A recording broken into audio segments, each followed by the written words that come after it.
Okay, so another reading ulit tayo, no? Ang pinaka-reading na to, babasahin natin kung may inililihim or itinatago ba sa'yo itong person mo, no? So ito ay tinatanong sa akin, may nag-comment yata yun or message. So sagutin natin para sa collective, para sa lahat. Gawa na lang ako ng reading para sa pangkalahatan. Sagutin natin yung tanong na yan. May inililihim or itinatago ba siya sa'yo? Etong person mo. Etong significant other mo, person on your mind, special person mo, kakonect mo or karelasyon mo. Tingnan lang natin kung ano man yung lalabas sa cards, kung ano may sasabihin ng cards. Pwedeng tama to, pwedeng mali, no? Card reading lamang ito. So, bakit nga ba? May inililihim or itinatago nga ba sa'yo itong person mo?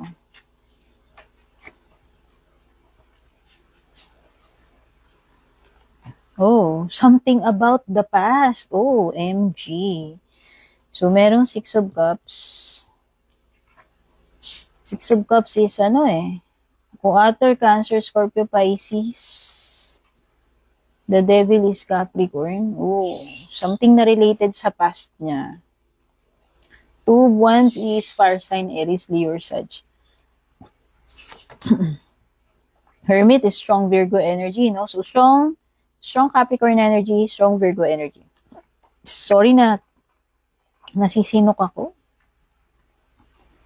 Knight of Cups, Six of Cups, parehong water yan eh.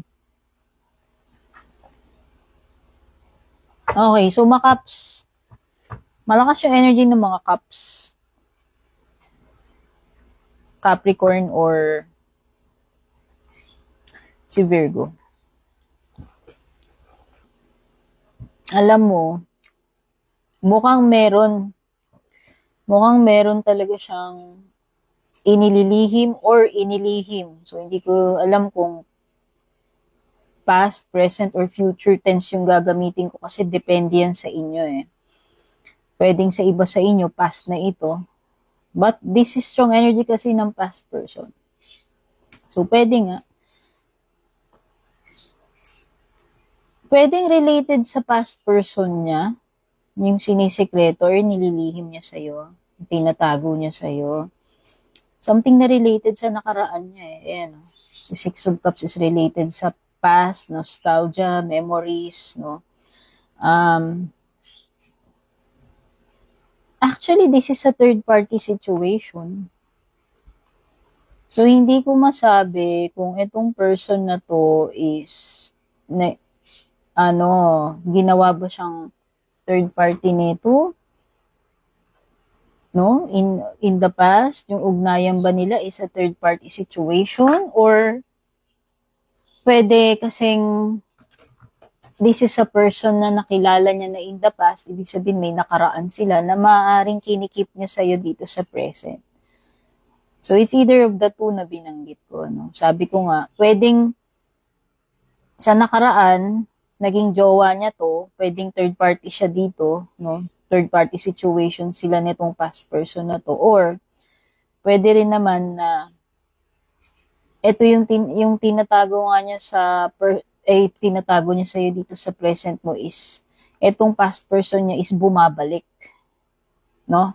Kasi nakikita ko, tinatago niya sa'yo na meron pa rin siyang attachment dito sa person na to or meron pa rin silang ugnayan.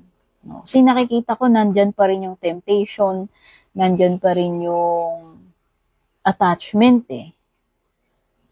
Okay? So, baka naging kayo na lang, pwedeng past person niya yan, na until now, dito sa present, inilihim niya sa'yo na meron siyang, na nagkaroon sila ng connection yan before, tapos alam mo yun, hanggang ngayon, pwedeng attached pa rin siya or may ugnayan pa rin sila or natutukso pa rin siya dyan sa tao na yan. No? This is something na pilit niya someone na pilit niya ng tinalikuran eh. Okay? Oh, so, lumitaw ang Four of Swords. So, Four of Swords is parang nagkaroon sila ng, I think nagkaroon sila ng cool off nung time na yon.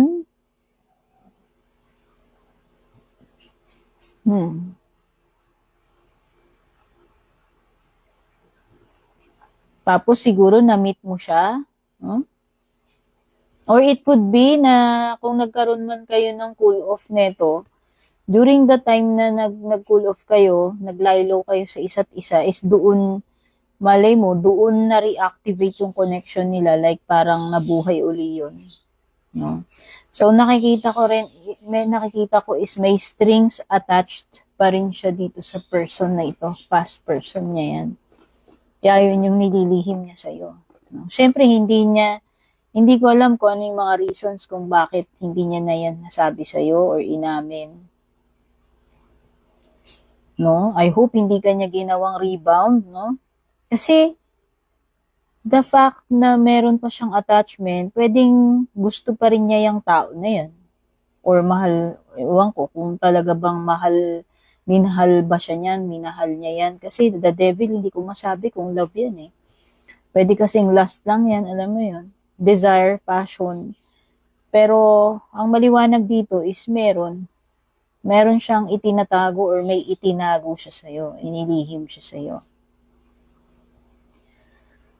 This person is secretly desiring pa rin. This person is secretly nagnanasa pa rin doon, attached pa rin, or obsessed pa rin siya doon sa person na yun. Okay? Pwede kasing itong person mo, nung single pa siya, doon sila nagkaroon ng encounter niyang person yan, or doon sila nagkaroon ng connection. No? And then siguro, dumating yung time na naging kayo, pero hindi pa rin niya pala totally na-let go itong person na to. So, ibig sabihin, meron pa rin siyang attraction doon, may obsession pa rin siya doon sa person na yun, or pagnanasa na hindi niya na siguro na ikwento pa sa'yo. Meron kasing hindi pinili dito with the 2 wands eh. So, hindi ko alam kung sino sa kanila yun. Pwedeng hindi siya pinili niyan. No? Kasi nga, kung third party situation sila niyan, kung halimbawa yung during the time na sila, may kakonect yung person na yan, kaya siguro, hindi rin siya pinili.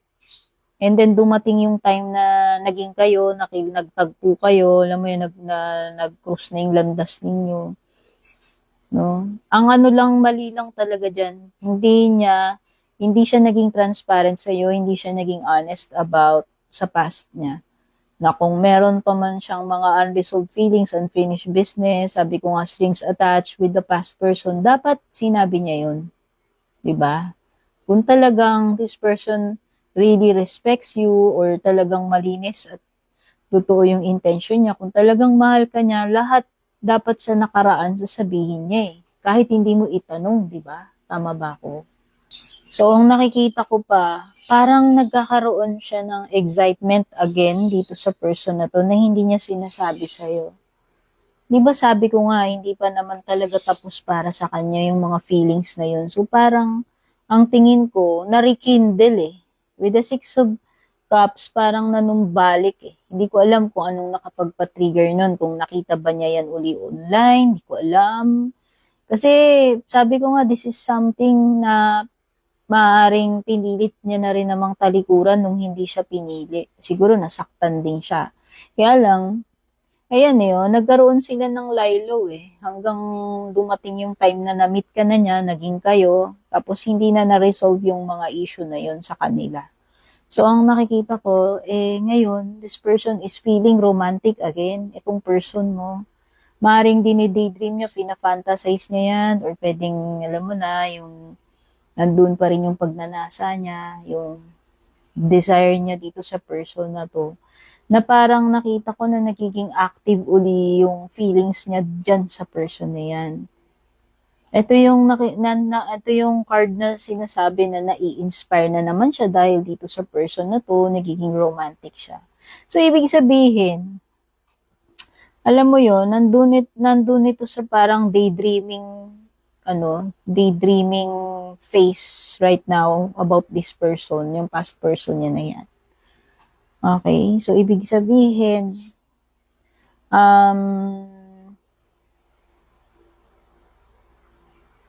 in a way, nagkakasala na rin siya dyan. Kasi kumbaga, hindi, kahit sabi mong wala pa nangyayari sa kanila, kahit sabi mong, alam mo yun, pinagpaplanuhan pa lang, ini-imagine pa lang niya, kasalanan na rin yun, 'di ba? In a way, nag-cheat na rin siya. So, yun.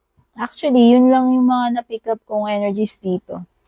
Kung meron ba, nililihim or tinatago sa itong person mo.